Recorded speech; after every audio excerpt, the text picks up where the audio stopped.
We later heard that the boy was taken out of the country for surgery and that his eye was to be replaced by a cat's eye or something. Following the night of the fight, we praised Mambu for his lethal behavior. I would have liked to have him in my squad, I thought. As MP stood guard to make sure we didn't start another fight, we, the army boys, went to the kitchen to look for food. We ate and chatted about the fight. Mambu told us that when he plucked the boy's eye out, the boy ran to punch him, but he couldn't see him, so he ran into a wall, banging his head hard and fainted. We laughed and picked up Mambu, raising him in the air. We needed the violence to cheer us after a whole day of boring traveling and contemplation about why our superiors had let us go. The jubilation was stopped by a group of MPs who walked into the kitchen and asked us to follow them. They had their guns pointed at us, but we laughed at them and walked outside to where the military vehicles waited to transport us somewhere. We were so happy to have dealt with the rebel boys that we didn't think of attacking the MPs. Plus, there were too many of them.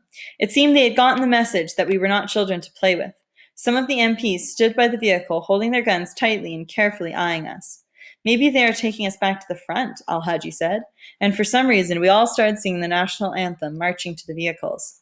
But we were not taken back to the front lines. Instead, they took us to Benenholm, another rehabilitation center in Kissy Town in the eastern outskirts of Freetown, away from the rest of the city. Benenholm had once been called a Proof School and had been a government-run juvenile center. The MPs made sure to search us thoroughly before we entered. The blood of our victims and enemies was fresh on our arms and our clothes. The lieutenant's words still echoed in my head. From now on, we kill any rebel we see, no prisoners.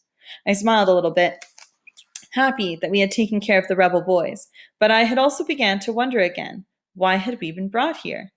The MPs guarded us that night as we sat on the veranda of our hall staring into the night. All I could think of was what was going to happen with my G3 weapon, and what movie my squad was watching that night, what good marijuana and cocaine were at their disposal.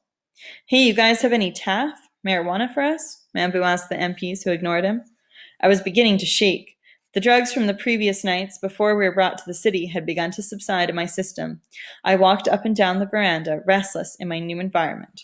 My head began to hurt.